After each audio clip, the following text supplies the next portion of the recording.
Hey, today's video is about Marjorie Taylor Green. And before I get into that, I just want to say, so, you know, here in the United States, they've shut down like a big fuel or oil pipeline, which of course has everybody, the same people who are hoarding toilet paper have lost their ever-loving minds and are now out hoarding gasoline. And doing things, oh Jesus, the stories, right?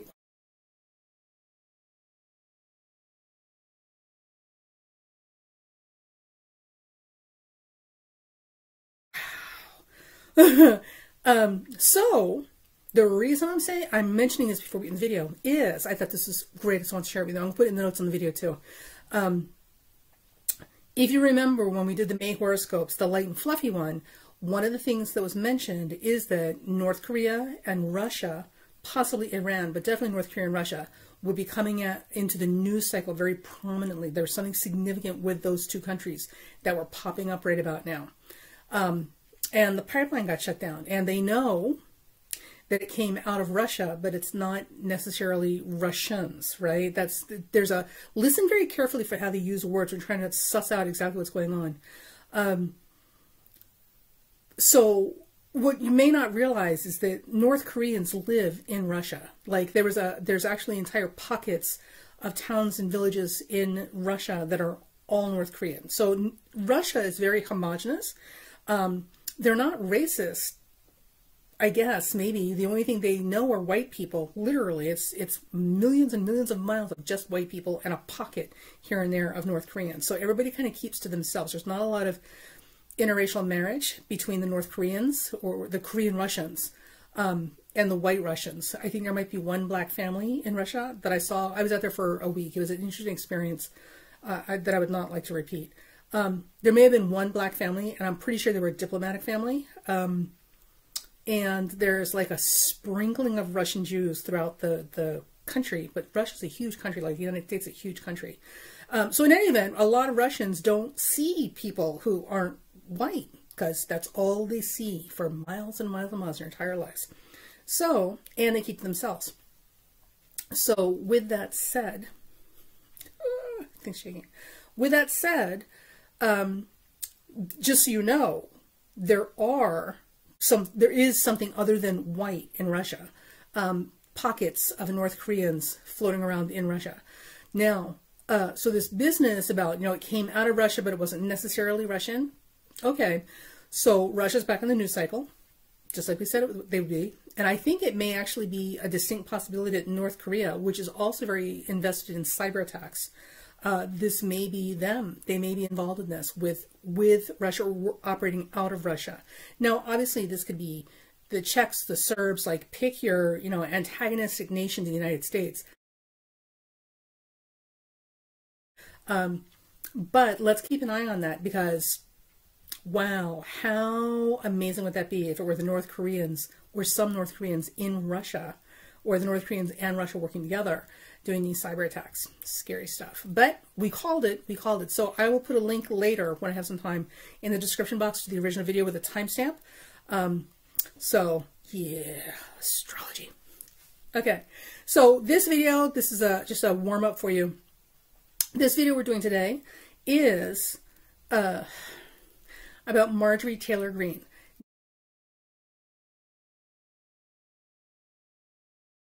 Now, I'm only doing this because I got a wild hair this morning and I kept thinking about what a bully this woman is. She is such a heavily masculine woman. She's literally a gorilla with, oh my God.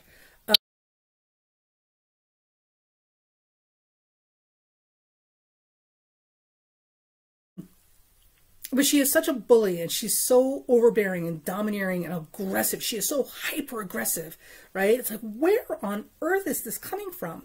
So I pulled up her chart and then of course I'm pulling up her chart and I'm not seeing a time of birth. I'm like, oh, one of these again. They think they're going to hide this stuff from us because they hide your time of birth. Well, Spanky, we know how to rectify charts. So I played around with some times to rectify the chart to figure what would make the most sense. So I've come up with what I think is her actual time of birth. I could be wrong because I haven't spent 3 days actually doing rectification. This is literally a fast, quick, and fast, quick, and cheap, fast and quick rectification, like on the fly. But I think I've got it, because remember, and I'll say it again and again and again until you guys memorize this, the chart ruler tells the tale. I don't care what the ascendant is. It's the ruler of the ascendant that tells you what you need to know about what you're working with. Okay? So I did a whole thing about her, and some interesting things came up. Some interesting things came up, I gotta say. Far more interesting than her predictable and typical wackadoodle conspiracy theory crap. So with that, let's get on with the dispatch from the Lunatic Fringe show starring Marjorie Taylor Green. Welcome to Down to Earth Astrology with Primal Girl Wellness. This is Ms. Jenny and I am your astrologer. Today's video is about Marjorie Taylor Green, also called Dispatches from the Lunatic Fringe. The date of this recording is May 14th, 2021. So for those of you who might have been living under a rock or living in another country, let me introduce you to House Representative from Georgia, Marjorie Taylor Green. Ms. Green is known for her lunatic conspiracy theories. She is a firm and open QAnon conspiracy theory believer and supporter and promoter. She has also come out and said while she's in office publicly to the press that Jewish space lasers, literally Jewish controlled lasers in space, were pointed at the Earth specifically to start the California wildfires that were out of control last year. She also has harassed one of the survivors of the Parkland high school shooting and swears up and down it never happened. She also, to the horror of the parents who lost their children, has publicly stated that she believes the Sandy Hook massacre was staged. It was a stage production. It never happened. And naturally, and of course, as you can imagine, with very little difficulty, she also believes that Trump won the election and it's all a big lie that he didn't win. Now, with all of this said, her, and of course, she believes that, transgender people are trying to infiltrate the bathrooms to molest, little kids and women in the women's bathroom. And last I checked, I could be wrong, last I checked, but actual trans people are not trying to molest the women. Male to female trans people are trying to become women, not molest them. Oh my Lord. She's just a whole big bag of noise, crazy noise. And as a result of her bad behavior and her bullying and her chasing people around, literally accosting and verbally assaulting Congress members, because she demands to be recognized. You will hear me. You will notice me or else. She has been removed finally, thank God. Was removed from the committees that she was assigned to. Do you know what committee she was assigned to? Yes, boys and girls, the Education Committee. This lunatic was put on the Education Committee by the Republican Party that she belongs to.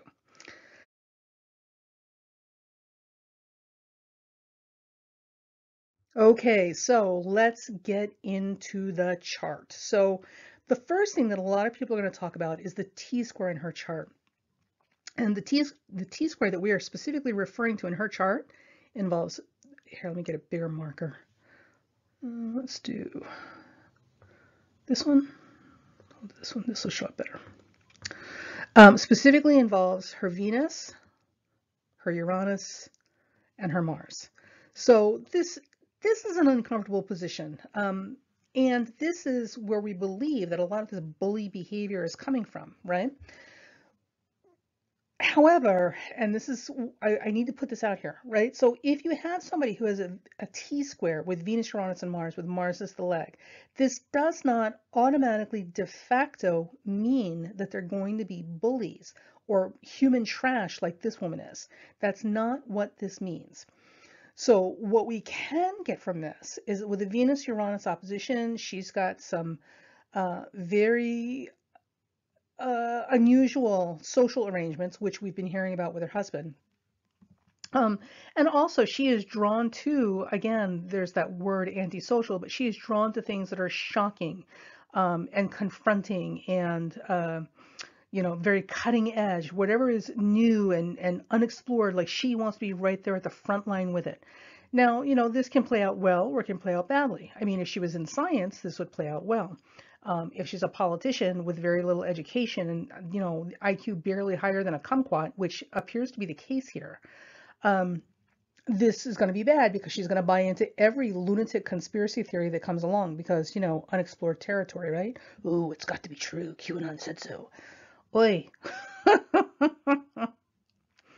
Now, Mars as the leg of this T-square in her chart, or in anybody's chart, let me do everybody and then we'll do her specifically.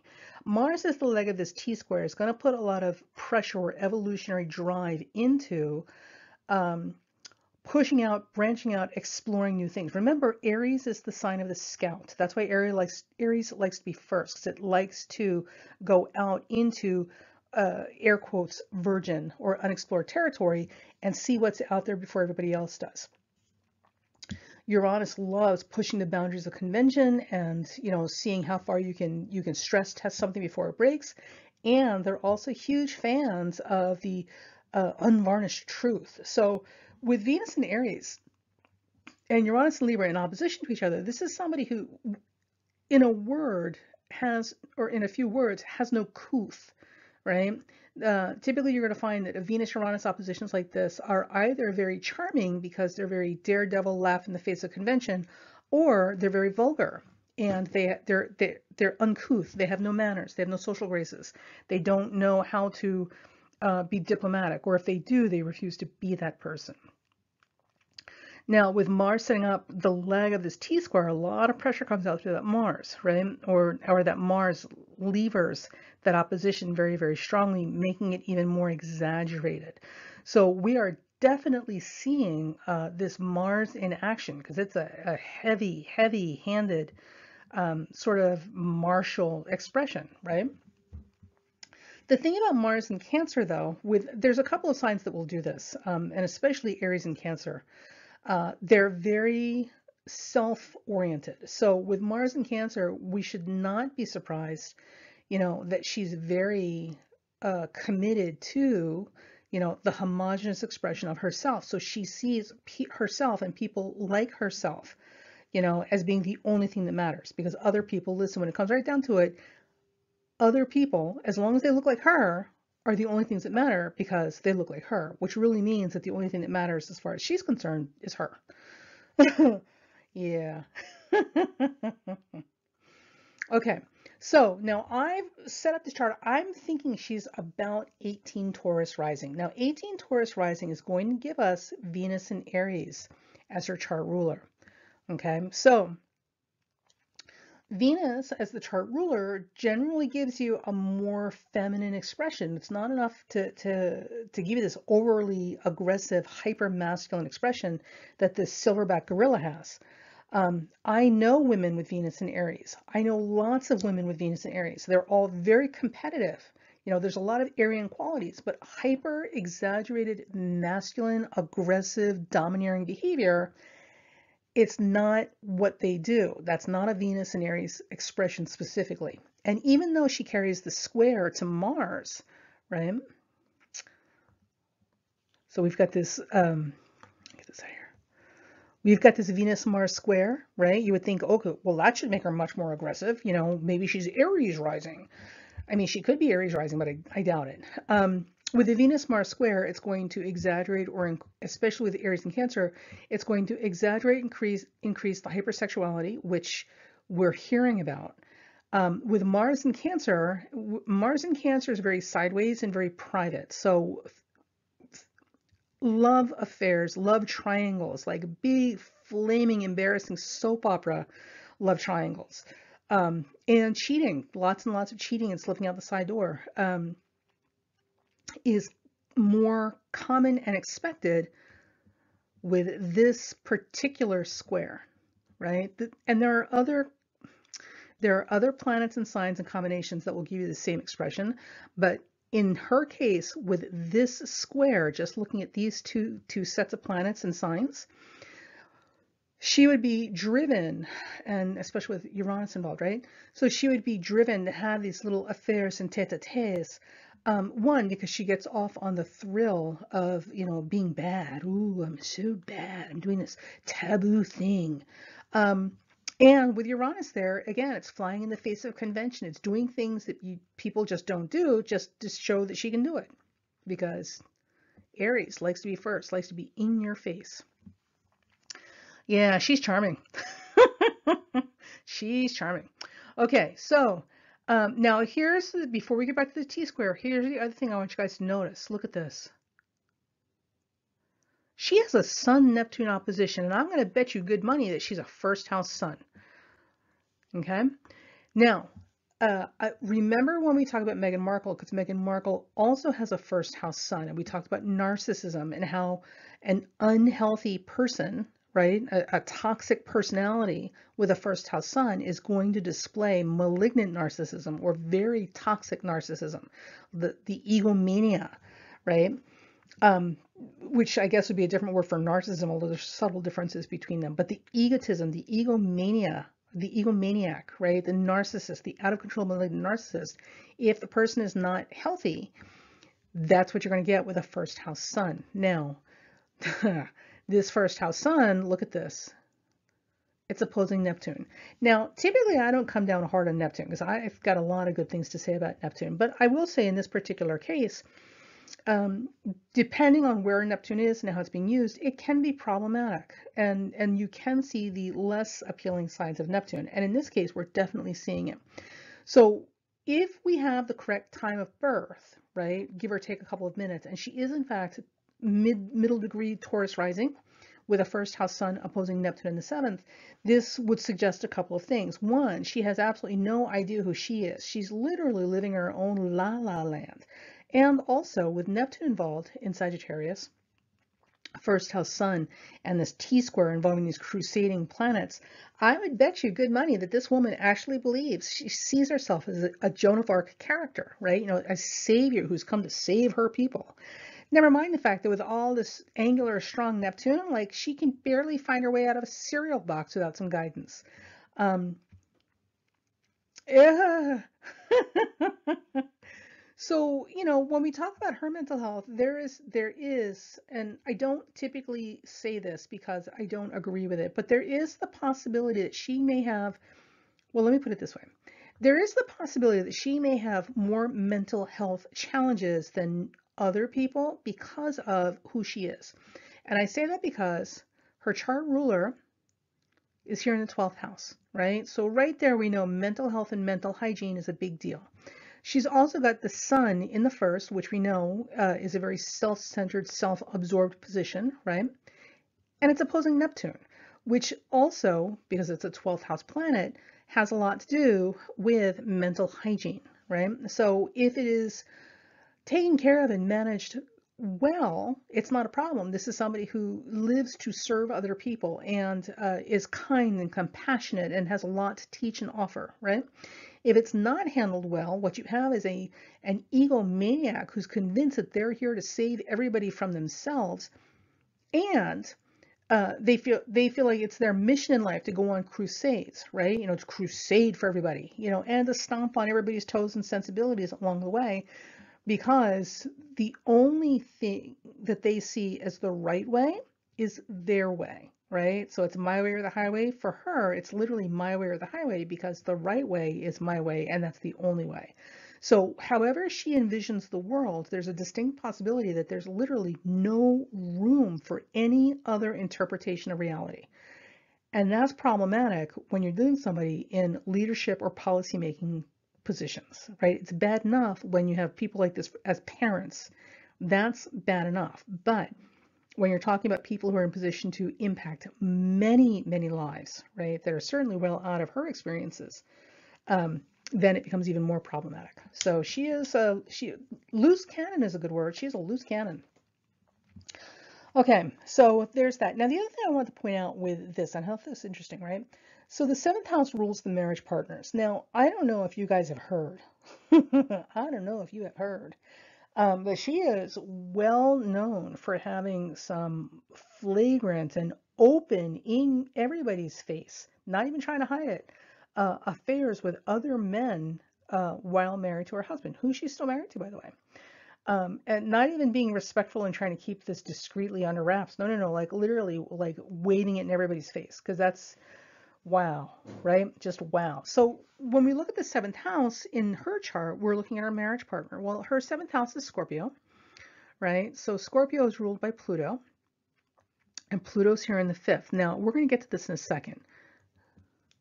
But what I want you to see right here is that Neptune's sitting in the seventh house. So Neptune in the seventh house can give you either a dishonest marriage partner or a very submissive one, right? Or both.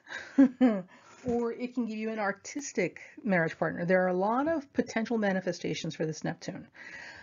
With it opposing the sun, because the sun is the stronger planet, this would suggest that in her marriage or her first marriage partner would follow her lead. She would be the dominant partner, and he would be the submissive or the beta partner. And for what we're hearing, all of this makes sense, and this corroborates what we think is her time of birth. Now, and I'm going to get into this marriage in a second, so I just wanted to say something real quick here. So Pluto rules the seventh house. Now, we don't know actually if this Pluto is in the sixth or if it's in the fifth, right? Because we don't actually know exactly what time she's born. We're kind of guessing here with the rectification. So we'll just say that Pluto rules the fifth. Now, here's what I want you guys to see. This woman has been married 100,000 years, like 26 years, right? That seventh house ruler is sextile Saturn in Cancer. Now, there are a number of different ways you can find longevity, you know, in a chart. Like 25 years is a long time to be married to somebody. But Saturn and Pluto in positive or supporting aspect of each other is certainly going to give you that. Now, she also has the moon in Leo, right? Now, and Leo's another sign that gets a big bad rap, right? Oh, they're so bossy, they're so egotistical, it's always about them. Oh God, whatever. Moon in Leo is a very magnetic position. Now, remember, she is a politician. So in order for her to be a politician, it means that she has to inspire the support of other people enough that they give her money to support her campaign, right? Because everything about politics and being able to be a successful politician, it's not about understanding the Constitution or understanding law or even having good management skills for businesses or the environments or groups. None of these things has anything to do with being a successful politician. You could literally be a toadstool and be a successful politician if people will vote you in the office. In order for people to vote you in the office, you have to be able to campaign successfully. In order for you to campaign successfully, people have to sponsor you. People have to give you money to support your campaign to get you up there so that people can vote for you. Right? And having people support you verbally is one thing. Having people open their wallets is a whole other conversation.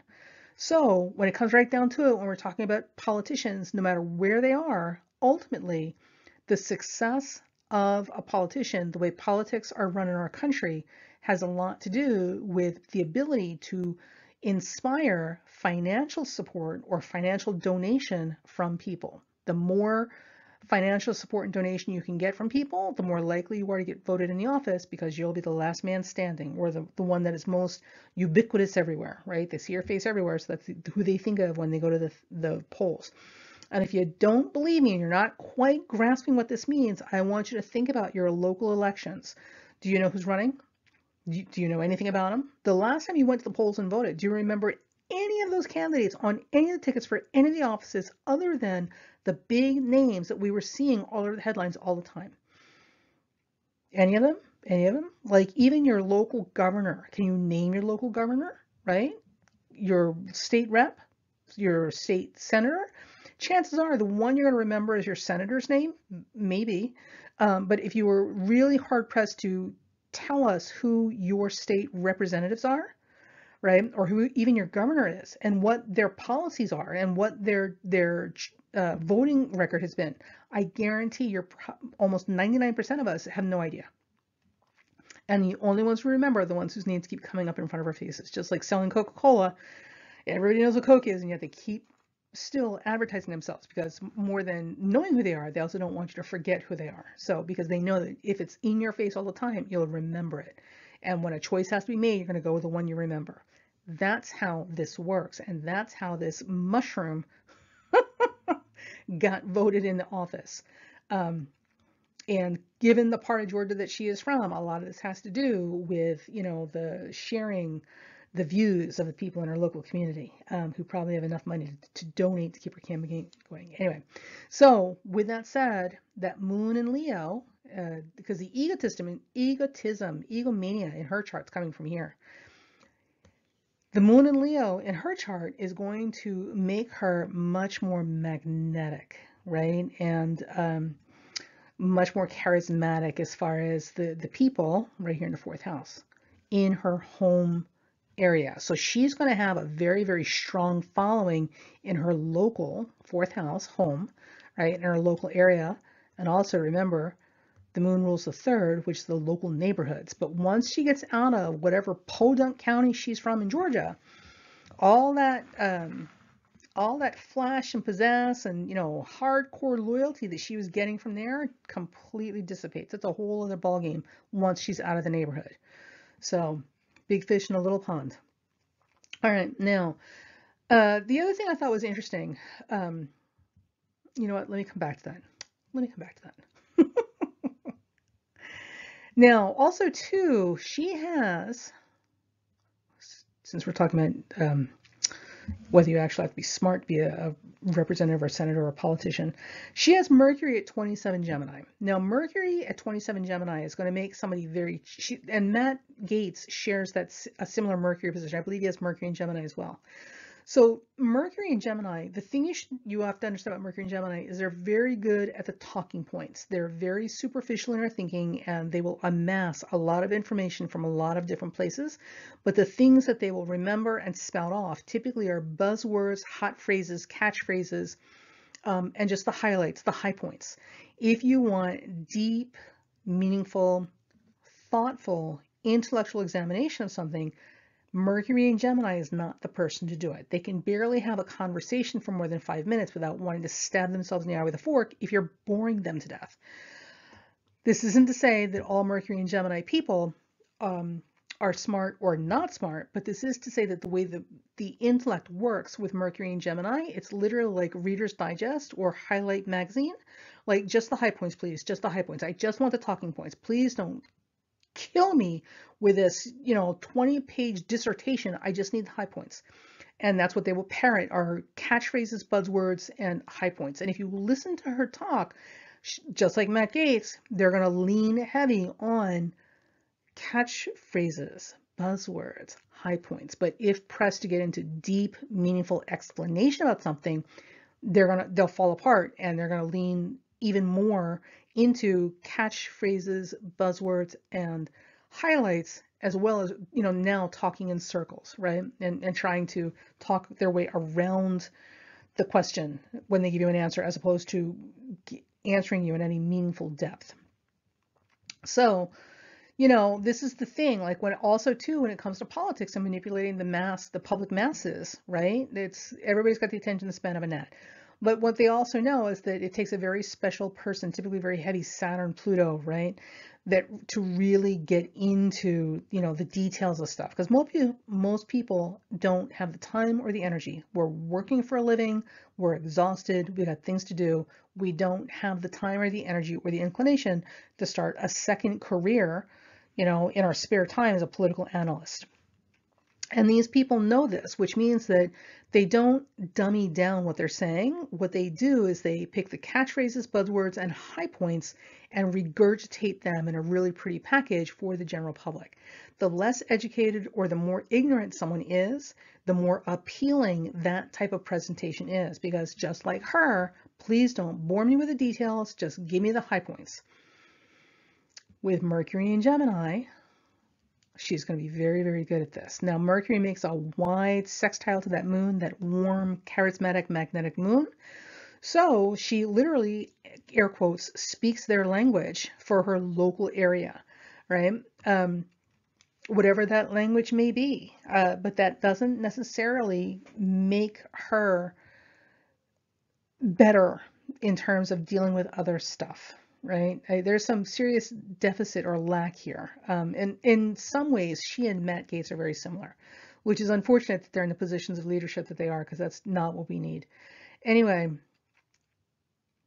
now her Mercury makes a wide, and it's almost too wide, like I almost don't want to use it, like a wide conjunction to Saturn. I'm not a fan of it because we're looking at 7 degrees separating these two planets. So some people might use that, but I don't care to. If I had to use it, it would be, again, the same thing, kind of this plotting, limited intellect. But they're wide, so I don't see that. So it's very much more about this Mercury and that moon partnering with each other, which makes her very endearing to people who are from her, cough, cough, neighborhood, right? Her tribe. All right, now, also with that, now I'm not doing anything with Jupiter here because Jupiter's up here in 11th house. And the other thing with politicians specifically, so you'll generally look for a strong 8th house and or a strong 11th house. A lot of our members of Congress have very active 11th houses.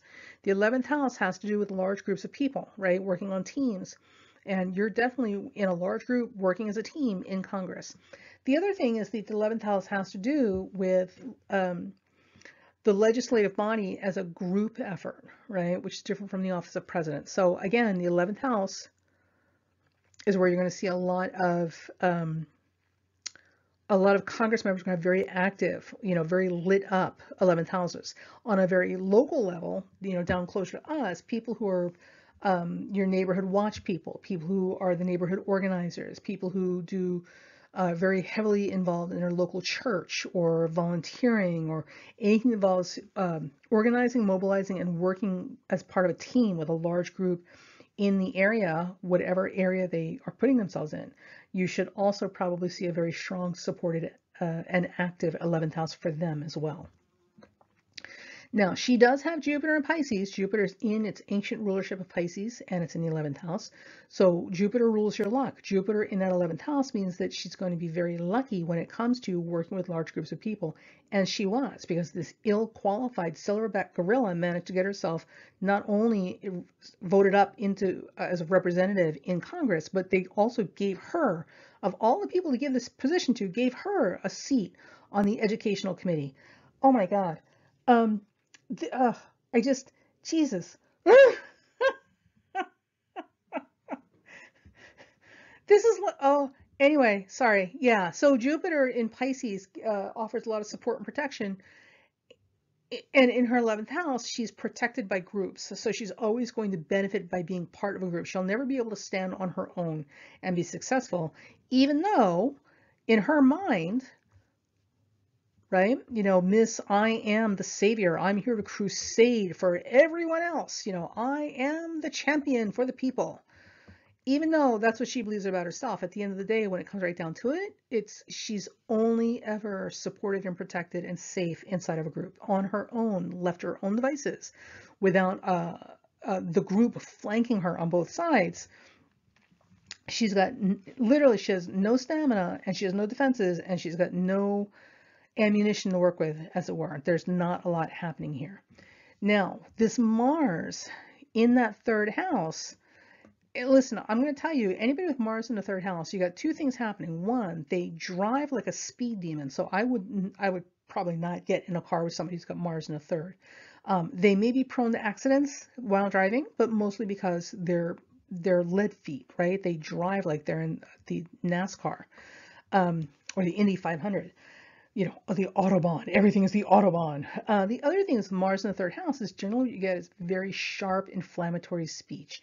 So with her Mars as part of this giant T-square, right? With her Mars being the leg of that T-square in that 3rd house, this is somebody who's got a whole lot of mouth and maybe not necessarily a whole lot to back it up with. Because remember, if we have the correct time, Her chart ruler is in the 12th house. This is not a strong position. Her sun is opposed Neptune. This is not a strong position. These are not robust descriptions we're seeing with these planetary signs and placements.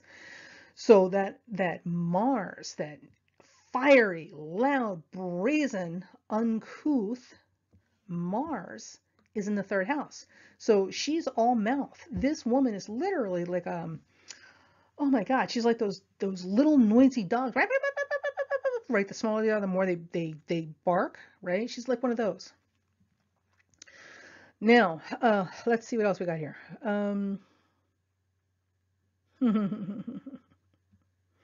Okay, so let me stop there, or we're gonna be for 3 hours analyzing this chart. Now, here's what I thought was really interesting about her chart. If, and I found this later, right? After I did the chart and I went back and looked the second time, I'm like, oh, well, would you look at that? So if we're correct, and she does in fact have 18 Taurus rising, that's gonna put 29 Leo on her 5th house of love affairs, right? Now, 29 Leo typically suggests fame or wealth, right? So it would suggest that her children would become famous or wealthy, and or her lovers would be famous or wealthy. Well, guess what? For somebody who comes from Podunk Nowhere, Georgia, who slept around with half the town, and the entire town knew it, and to this day, everybody says it openly. Oh no, yeah, no, we all knew. There's no secret here. Everybody confirms this. One of her many lovers, or all of them, have now become famous as a result of sleeping with her. So I thought that was interesting. So there's that 29 Leo on the 5th house, right? Working for you, if, again, we have the right time of birth. And just to be clear, this is one of her more famous lovers, or one of her lovers that was made famous as a result of sleeping with her. Now, the relationship she has with her husband, by definition, by any definition, by anybody else, we would be calling it a cuckold relationship. And a cuckold is basically a husband who is openly humiliated by his wife by her sleeping with other men, basically in front of him, not necessarily in the same room, but basically making it clear to him that he does not satisfy her, and she must utilize the services of other men to take care of herself because her husband is so lacking in that department. That's a pretty cruel position, and there's a lot of humiliation built into the dynamics of cuckolding, right? And listen, everybody's got their fetish. I'm not saying it's a good thing or a bad thing. I'm just saying, like, if you're gonna do these things, you should probably own it.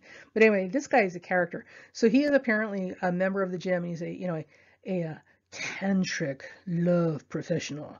Um, what an image! Wow.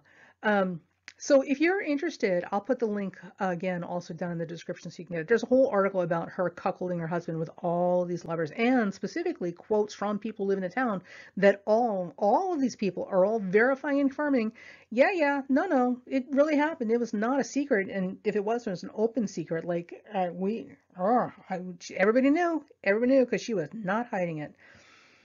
Whew.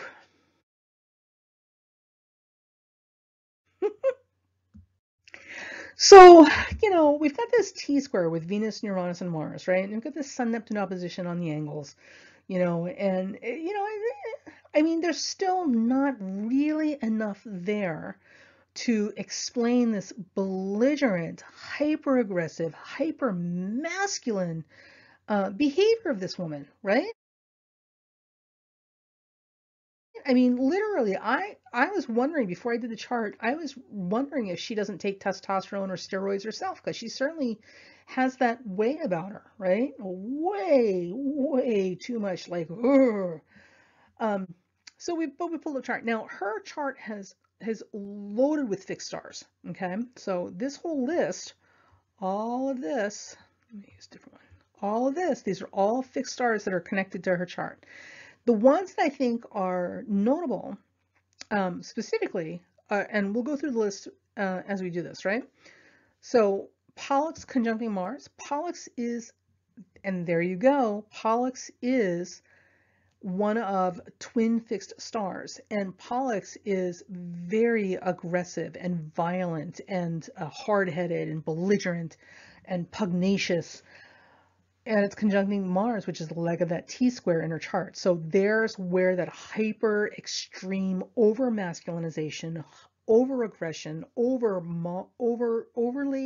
Martian expression, that's where it's coming from. It's not the T-square by itself, but Pollux conjuncting Mars on the leg of that T-square, that's amplifying this 100 times over and basically making her behave like a silverback gorilla. Now, her moon, remember that wonderful Leo moon? It is conjunct Ras Elisad Australis.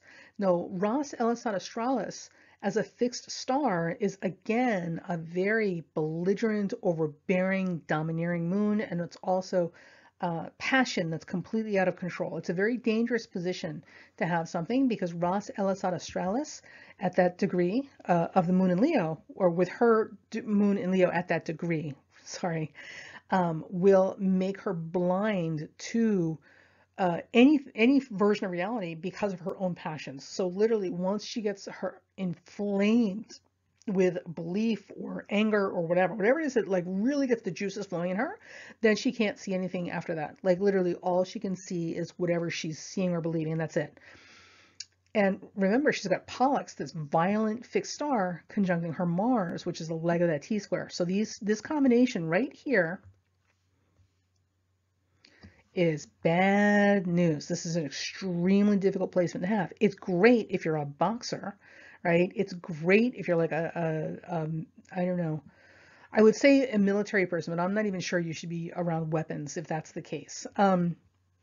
But anything that requires like this pugnacious, belligerent, overly domineering, hyper aggressive kind of behavior, and that's an asset or a requirement for the job, this is what this is good for. Everything else, not so much.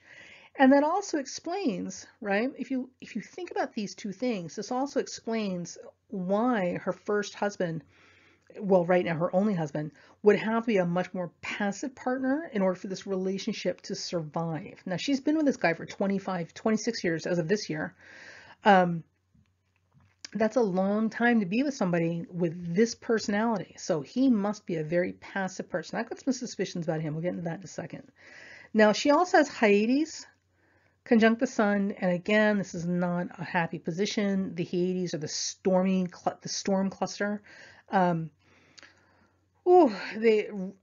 God, just weeping, crying, gnashing of teeth, tragedy, disaster. The Hyades is the constellation of the Weeping Sisters. So it's a very violent, stormy, unstable, unpredictable constellation. And she's got it conjunct that sun, which, remember, opposes the Neptune in her chart, which allows her to live in her own little la-la land and convince herself that she is, the savior and crusader for the world. Here to save people from themselves. Whee! Okay, now she also has Polaris conjunct Mercury. I suspect, I don't know, but I would bet you good money she's got vision problems. I would bet you she's got vision problems, and probably very significant ones.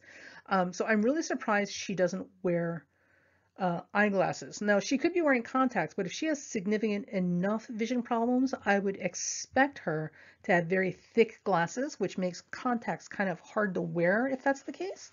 Not sure what that's about, but it also does make me wonder, now that I'm seeing that, what this business is with her and these dark sunglasses all the time, right? So there may be some light sensitivity, some really severe light sensitivity that has her wearing those stupid aviator glasses when she's out.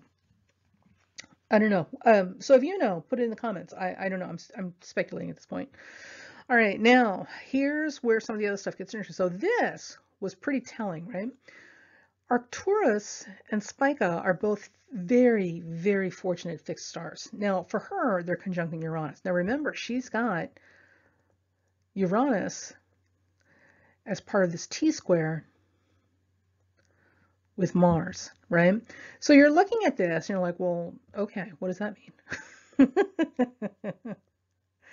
So, and here's what I'm thinking, right? So with these two fixed stars on that Uranus, and remember, the nature of politics is that in order to be a successful politician, you have to be able to inspire people to give you money, more than vote for you, because if you don't get enough money, people won't know who you are to vote for you. So with Uranus there and Arcturus and Spica conjunct it, I'm going to guess that she actually financially benefits from being a wackadoodle conspiracy theory promoter. So the more far out fringe lunatic she becomes or represents, the more money she makes, right? The more benefit and fortune that falls on her as a result of this. If this is true, right, because Uranus is very counterculture, so everything she does, that it flies in the face of acceptable conventional society. And these days, you know, the counterculture or the resistance to the old way of doing things has a lot to do with whether you're politically correct or not politically correct, right? So people who see themselves as counterculture are also the same people who, you know, think, you know, being politically correct is, you know, for sissies, right? Oh, that's so stupid, politically correct, blah, you know.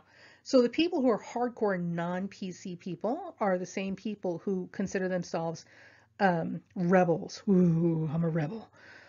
I offend people, therefore I'm a rebel.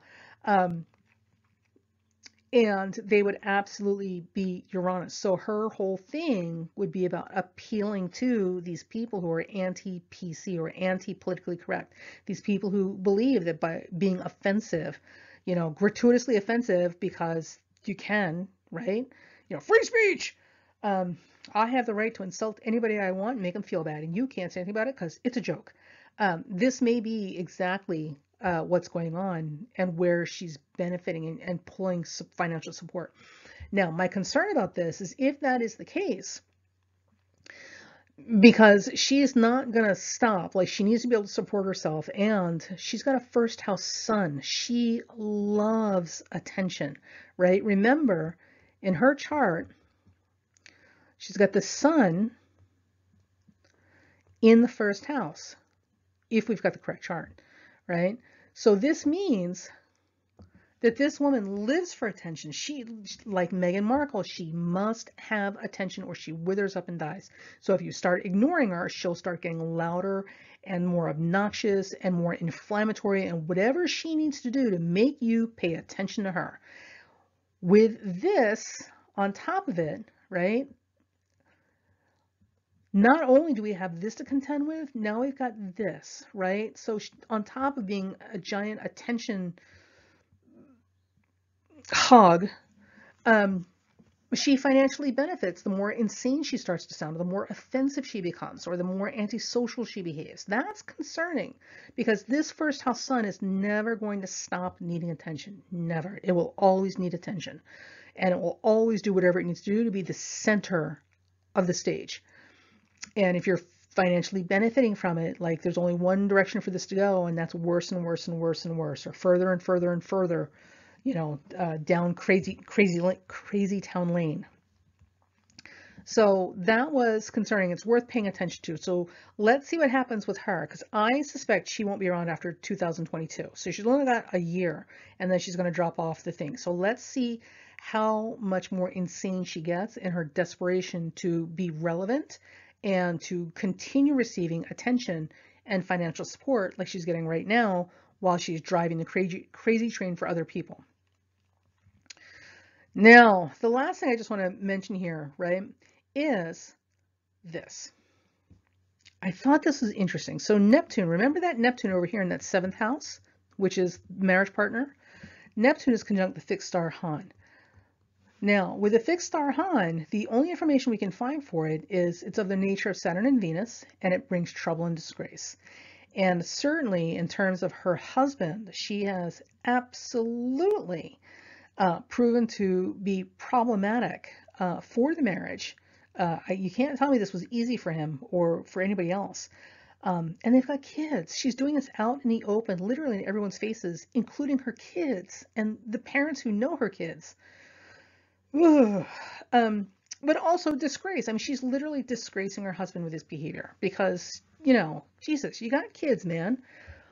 Kids and a husband. If you can't even think of your husband, at least think of your kids and keep that stuff under wraps. That does not be in everybody's faces, especially the other adults, you know? Oh my God. Oh my God.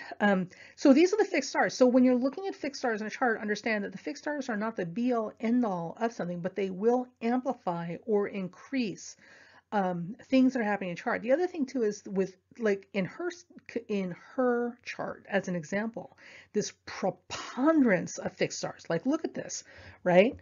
It's just bang, bang, up, bang, bang, bang, bang. She's got fixed stars up and down the pike in her chart. One of the things that this does is that it increases the possibility and the likelihood of you becoming much more prominent or elevating above whatever your original station in life or your actual skill and ability level. She is way out of her league as anything other than the neighborhood mattress.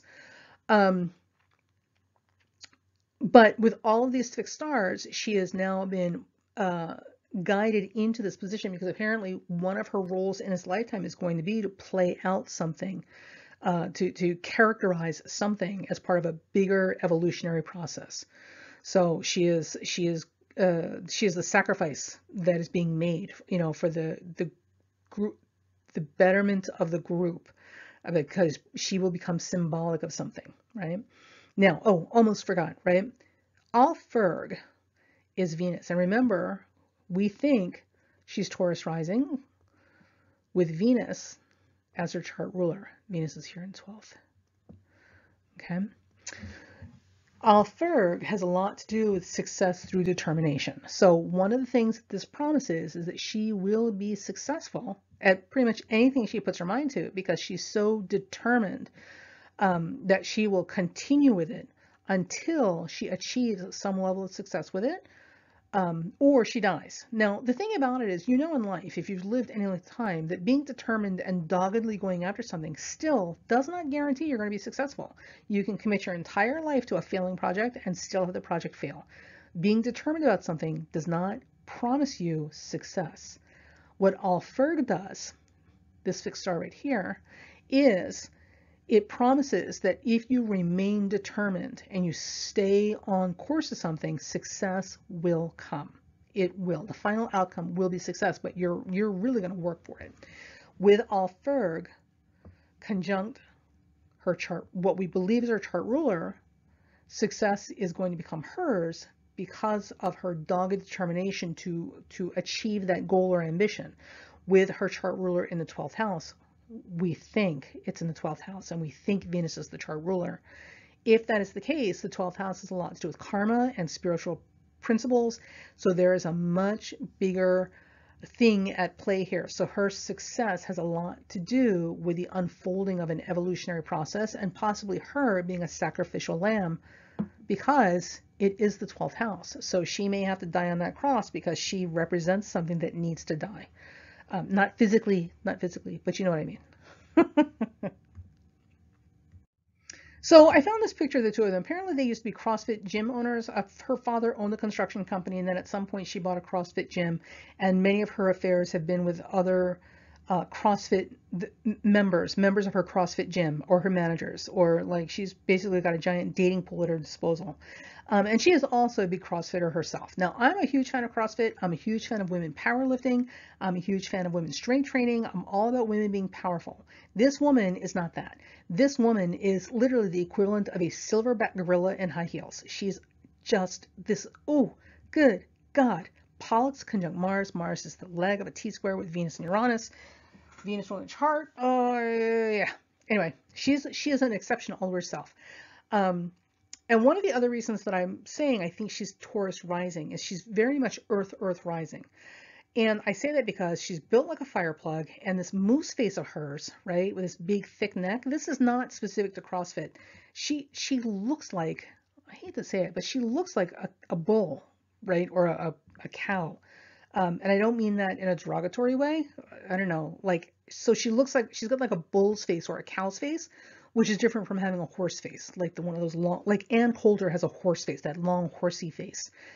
Anyway, so here's the thing, and the reason I'm using this picture is if you look at him, right, the 7th house represents our marriage partner. So there should be something about that 7th house that describes the appearance or the bearing, you know, there should be something descriptive about the partner with the seventh house that we can also physically see, right? So if she's Taurus rising, she's got Scorpio in the seventh house. Now, I did not pull his chart up because I don't have that much time, and honestly, he's not that interesting. I just feel bad for him, so I don't want to put him out here on the plate with everything else.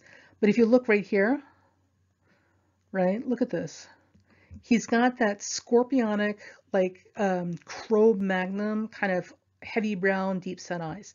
So that's a very scorpionic kind of presentation, right? This is what we would expect to see with, heavily Scorpio people, which is not the same thing as heavily Plutonian people. So, and this is one of the other little things that I'm saying, like for me, corroborates that she is probably Taurus rising, because Scorpio rising is going to give us this, or at least this really reaffirms the possibility that Scorpio sits on her seventh house, and describes him, the marriage partner. Okay, and just to give you a visual representation of how these fixed stars are like scattered all over her chart, and how these things combined have given rise or elevation to her far beyond her actual merits and skills or talents. Here we go. So Han is here, Spica and Arcturus are down here. We've got Ross, Elisad, Australis there, right?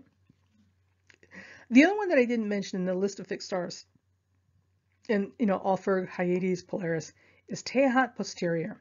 So Tehat posterior, I'll pull this up, is conjunct Saturn in the second house. So Tehat posterior is a very protective star. So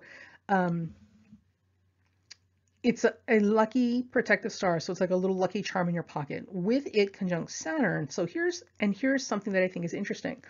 If she is in fact this degree Taurus rising, that's going to put Saturn in her second house. Now, Saturn in the second house is going to limit earning ability.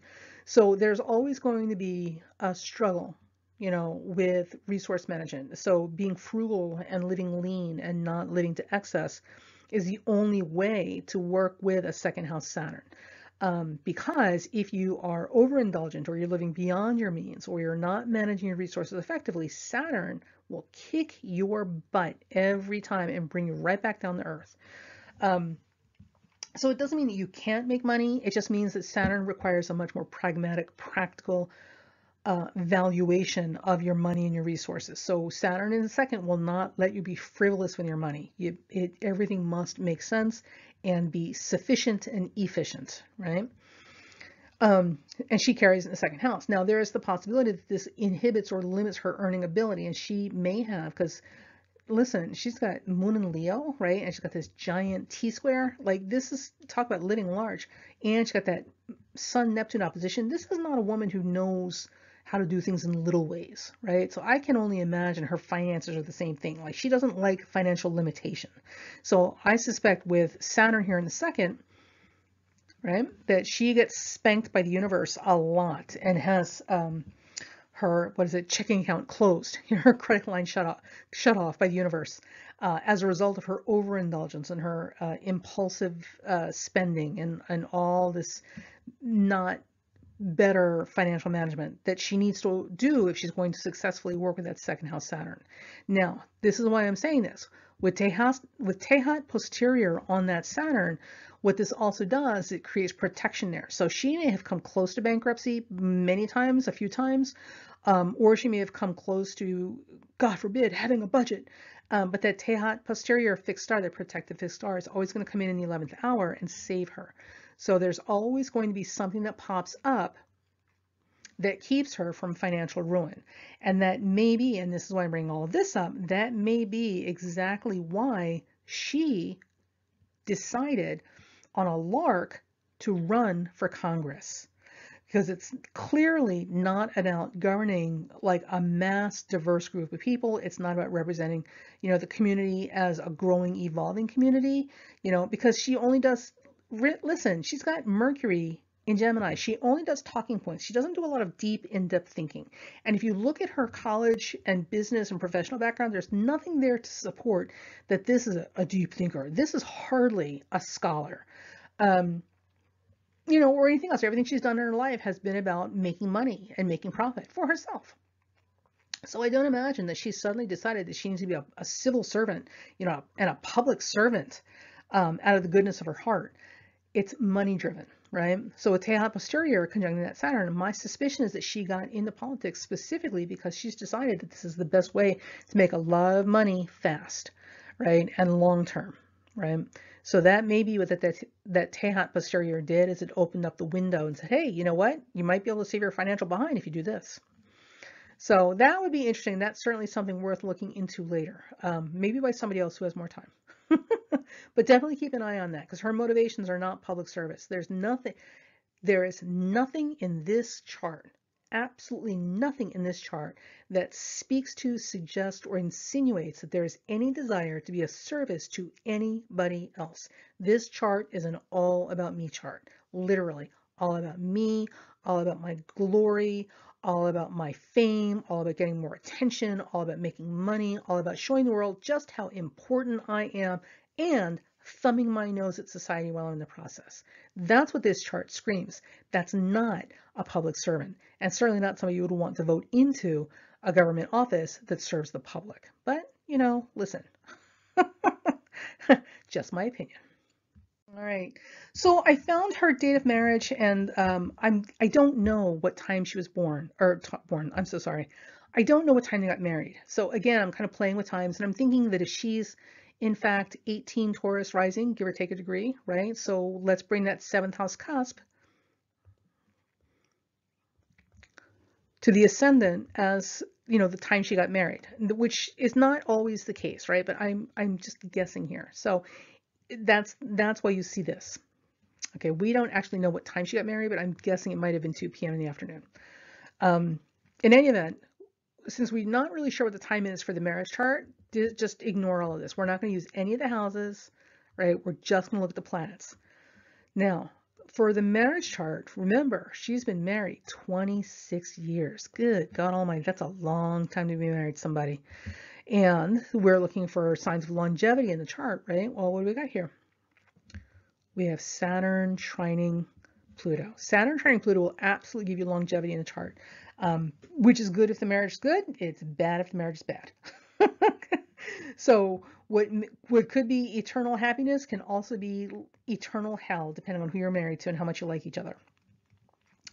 Also, too, I thought it was interesting, if you look at the chart, right, in the marriage chart, the Sun and Venus are right down here with her natal moon, right? So this marriage, in spite of her being a giant egomaniac, this marriage really does have very deep personal significance for her. And being married, and specifically being married to this guy, which would be her first marriage, has tremendous powerful value in terms of her identity and the story she tells about herself. Because we all have stories that we believe about ourselves. So in her mind, you know, part of who she is being this person, this married woman, you know, who's been married forever and will be married forever. The most disruptive and painful and destabilizing thing that could happen to this walking ego is literally for her husband to leave her, because that would devastate her, right? Because it's not about paybacks, and it's not about, you know, finally getting comeuppance because you've been cheating on him and, you know, rubbing his nose in it and the kid's nose in it all these years. It's about identity, right? Because this marriage, for whatever reason, has everything to do with how she sees herself and who she is, being married. You know, never mind that she's treated her marriage like an old shoe to get kicked out of the way, but, you know, at the end of the day, it's not our place to decide how it should work. It's what goes on in her head and how she sees her life that matters. So there's that. The other thing I thought was interesting in the marriage chart is if you look over here, again, we've got another T-square happening, right? So we've got a T-square with Mercury, Moon, and Jupiter. So there's a lot, there's a lot of dynamic stuff going on in this chart. Which is worth looking into. I'm not going to spend more time on this because we're already at a very long video. So just suffice to say that this is the marriage chart, and I would just use the planets to kind of see what's going on, because that's pretty interesting too. Now, I pulled this picture off the internet because I thought this was very funny in an ironic way, and also very telling, right? Because she never stops reminding the entire world and her husband how much more of a man she is than he is. Like literally, she, even in symbolic pictures, she is cuckolding him and reducing him to like irrelevance, right? Because you look, obviously, you know, Ding Dong is here with this giant gun because, you know, socialists, ooh, they might come and make you do things that are good for you. Um, so here's her with her giant, you know, phallus, right? Her phallic object. And look at her poor husband, right? He gets the little gun. And it's not like he's holding the giant gun to protect her, right? Oh no, no, no, no. She is defending him, right? She's the man in this relationship. And I, you know, again, I'm only saying this because I believe in feminism. So this is kind of a joke, right? But I can almost guarantee you this woman identifies as an anti-feminist. Oh, I'm not a feminist. I'm not a feminist. And yet here she is, right? Like symbolically having the bigger phallic object than her husband, protecting him, while this poor guy stands behind her, literally is standing behind her with a smaller gun. But she's not a feminist. Oh my God. Wow, she never stops humiliating this man and showing the world just how much of a bigger man she is than he could ever be. That's just so sad.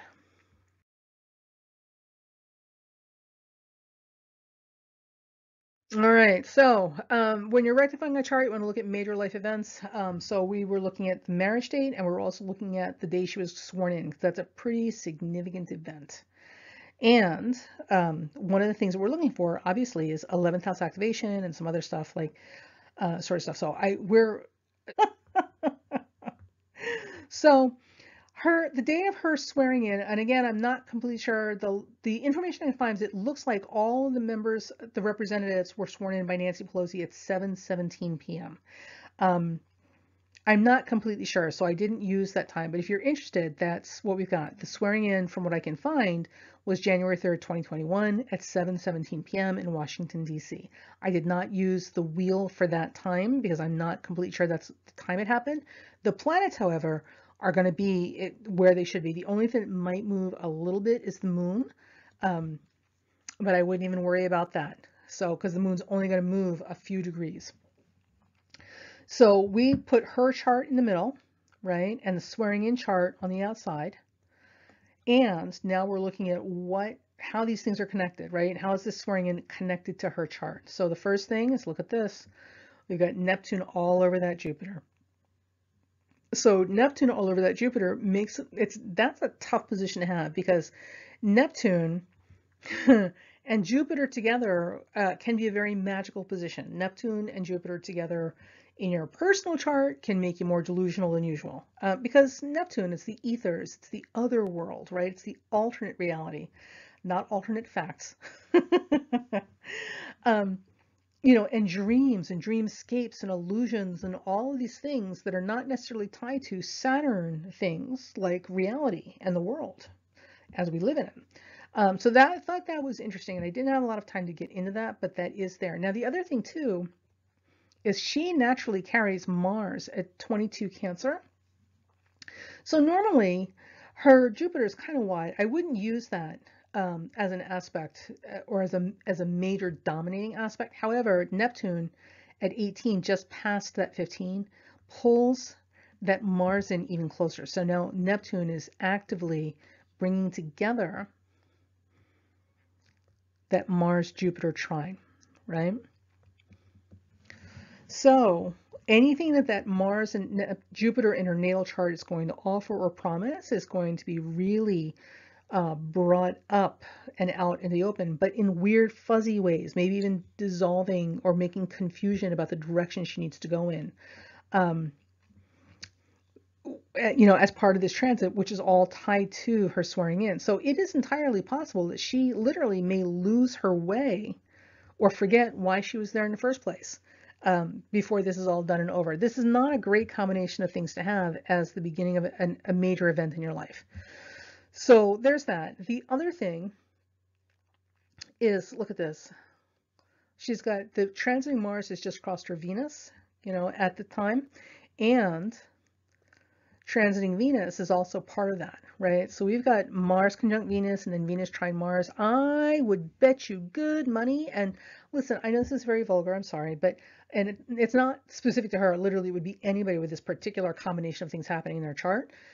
I would bet you good money that this woman has slept with half of Congress by now. She certainly has a tremendous pick of people to be with based on this planetary configuration.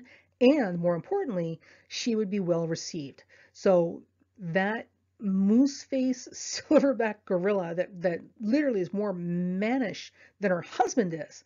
Good grief. For whatever reason, in Washington or with Congress, would suddenly find a huge like basket of admirers that are looking for exactly a man-woman just like that. Boy, I know. I'm sorry, I'm being not great about this, but she really just, oh my gosh, I'm not a fan, and I will not support anybody who promotes hatred and bigotry against entire groups of people.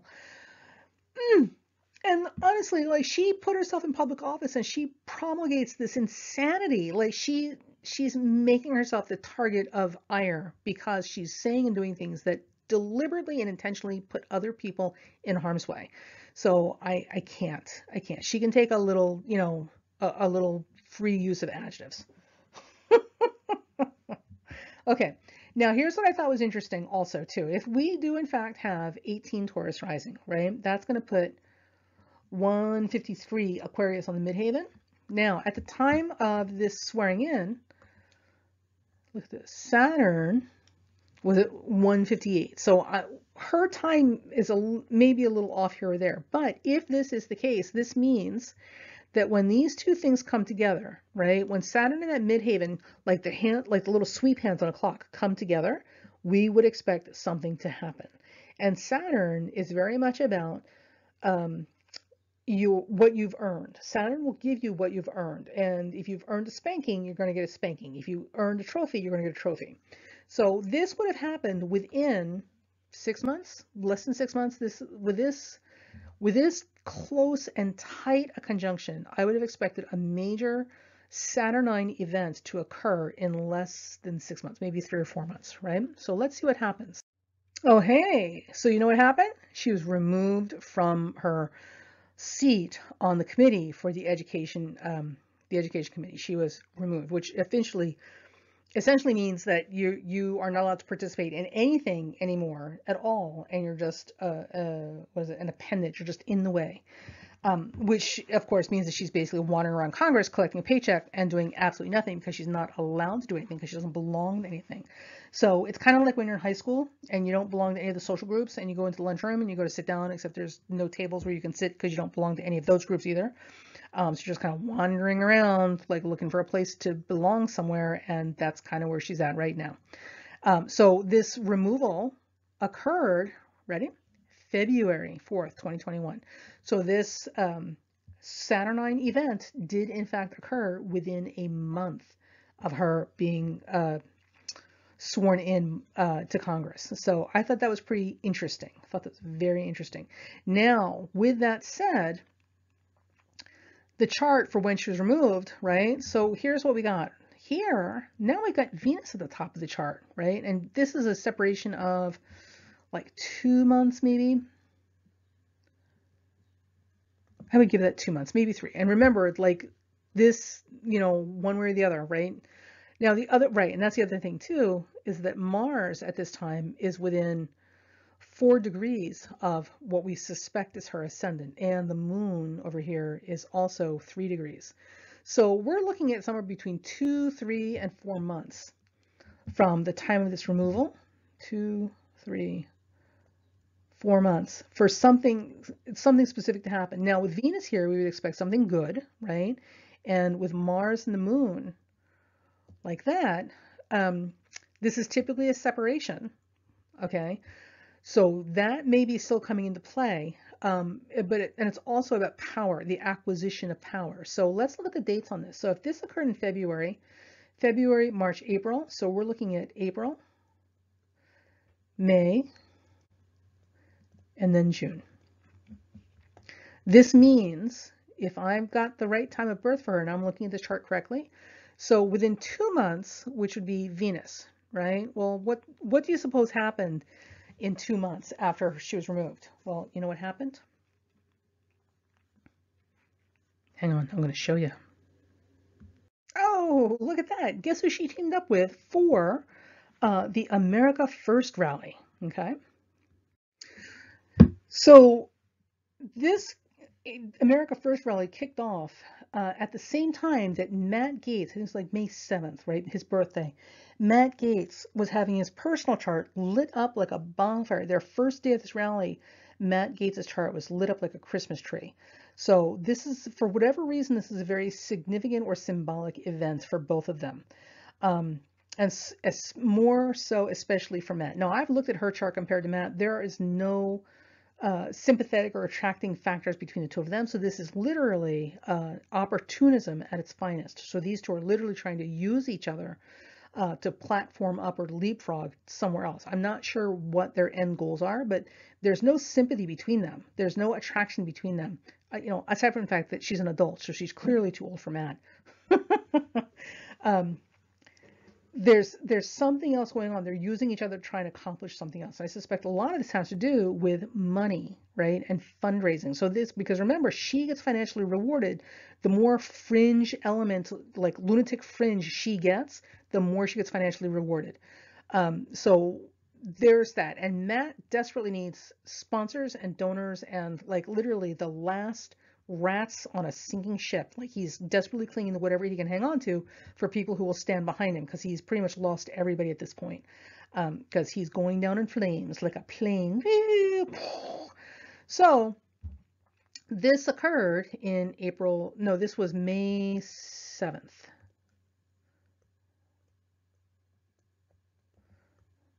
Which is right on time for what we expected. Now, it's not over yet, so let's take a look. So one of the things that I would expect is by the time you get here, which is going to be, what do we say, June? Right.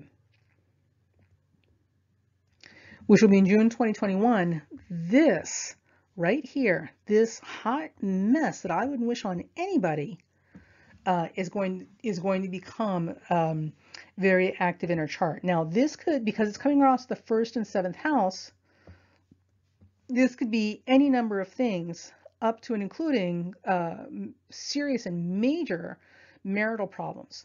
So it could be, if these were normal people, I would say that there's a distinct possibility that there may be marital problems and a possible divorce that is occurring at this time. And also, too, if you look, it sets up a T-square with her moon, that Ras Elisat Australis fixed star on that moon in Leo. So there is that. This could also be, because of the nature of these planets, Moon, Mars, and Moon, and Mars, right, and Scorpio, Leo, Taurus. This could also be more scandalous incriminations or information or something coming out of her former or current tete-a-tetes, her lovers, not her husband,